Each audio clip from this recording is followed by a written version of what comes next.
दिल्ली के महरौली इलाके में एक बेहद ही शर्मनाक घटना में एक व्यक्ति ने अपने लिव इन पार्टनर की गला घोंटकर कथित रूप से हत्या कर देता है और उसके बाद बहुत ही बर्बरता से लाश को करीब 35 टुकड़े कर उन्हें लगभग 3 सप्ताह तक फ्रीज में रखता है।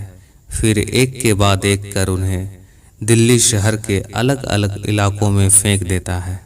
ये घटना आज से लगभग 1.5 साल पहले 18 मई 2022 को हुई थी, जिसमें श्रद्धा वालकर नाम की लड़की की हत्या आफताब अमीन पूनावाला कर देता है। दरअसल श्रद्धा आफताब से शादी करना चाहती थी, लेकिन आफताब ये नहीं चाहता था कि उन दोनों की अभी शादी हो। इसलिए दबाव में आकर आफताब श्रद्धा की हत्या कर देता है।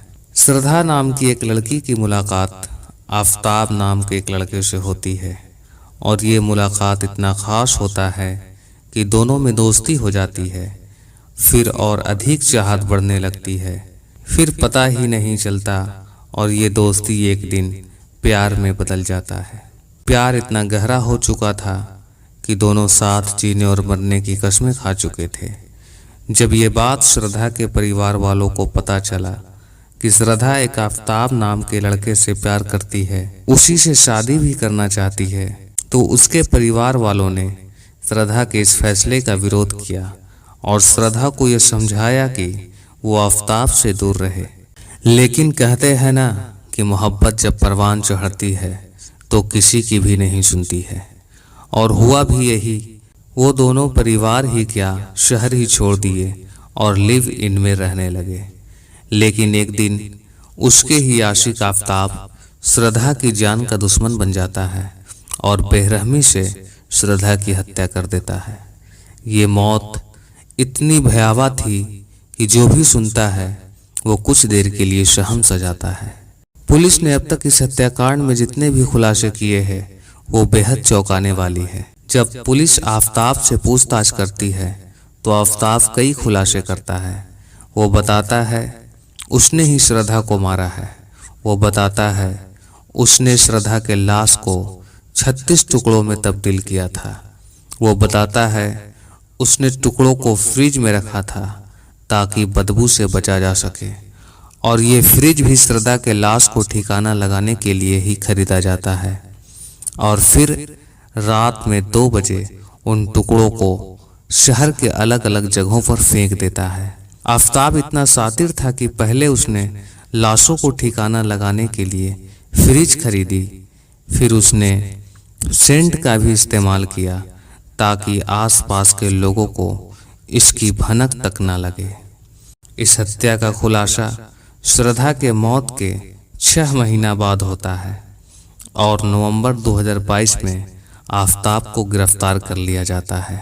और गिरफ्तारी के एक दिन बाद आफताब को कोर्ट के सामने पेश किया जाता है। इसके बाद पूछताछ के लिए जज आरोपी को 5 दिन के लिए पुलिस कस्टडी में भेज देते हैं।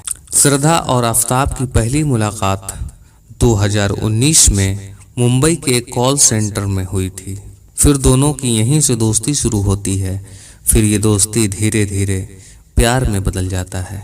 दोनों अपने अपने घरों में शादी का प्रस्ताव रखते हैं, मगर दोनों के ही परिवार वाले इस रिश्ते को मना कर देते हैं। फिर दोनों मुंबई छोड़कर दिल्ली चले आते हैं और महरौली के एक फ्लैट में लिव इन में रहने लगते हैं। श्रद्धा मूल रूप से महाराष्ट्र के पालघर जिले की रहने वाली थी और उसका पूरा परिवार पालघर में ही रहता है। दरअसल श्रद्धा मुंबई के मलाड इलाके में एक मल्टीनेशनल कंपनी के कॉल सेंटर में काम करती थी। यहीं से उसकी मुलाकात आफताब अमीन पूनावाला से हुई थी। पुलिस जब आफताब से पूछती है कि तुमने श्रद्धा को क्यों मारा, तब आफताब जवाब देता है कि श्रद्धा उस पर लगातार शादी का दबाव बना रही थी।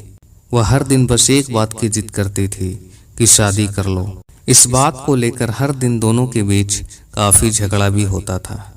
वहीं पुलिस की पूछताछ में यह भी खुलासा हुआ कि आफताब की और लड़कियों से दोस्ती थी, जिसके कारण श्रद्धा को आफताब पर शक होता था। जब श्रद्धा ने आफताब से और लड़कियों से दोस्ती की बात पूछती है तो आफताब इस बात से इनकार कर देता है 18 मई की रात को दोनों के बीच इन्हीं बातों को लेकर झगड़ा हुआ था, जिसके बाद आफताब ने अपनी प्रेमिका श्रद्धा की बहुत ही बेरहमी से कत्ल कर देता है। श्रद्धा आफताब के प्यार में इस तरह पागल हो चुकी थी कि उसने अपने परिवार से सारे रिश्ते खत्म कर दिए थे।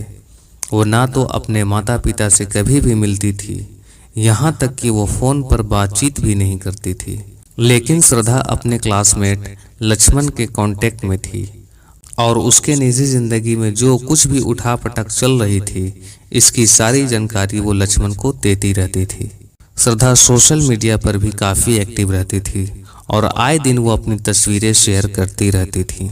श्रद्धा की अपनी परिवार से डायरेक्ट बात तो नहीं होती थी, लेकिन उसके परिवार वालों को उसके सोशल मीडिया पर एक्टिव रहने की वजह से उसका हाल चाल का पता चल जाता था और साथ ही साथ उसकी जानकारी लक्ष्मण के जरिए भी उसके माता पिता को मिलता रहता था। मई मंथ 2022 में श्रद्धा सोशल मीडिया पर कोई तस्वीर शेयर नहीं करती है और ना ही अपने दोस्त लक्ष्मण का फोन उठाती है, तो उसके परिजनों को कुछ अनहोनी का शक होता है। तो अपनी बेटी का हाल जानने के लिए श्रद्धा के पिता विकास वाकर 8 नवंबर को दिल्ली पहुंचते हैं। जब वो अपनी बेटी के फ्लैट पर पहुंचते हैं तो देखते हैं कि वहां ताला लगा हुआ है। फिर उन्होंने महरौली पुलिस में अपनी बेटी के गायब होने की शिकायत लिखवाते हैं, जिसके बाद श्रद्धा के पिता की शिकायत पर पुलिस आफताब को गिरफ्तार कर लेती है और सारी कहानी सामने आ जाती है।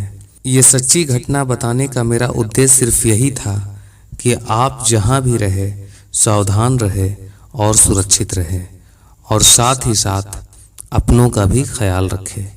धन्यवाद।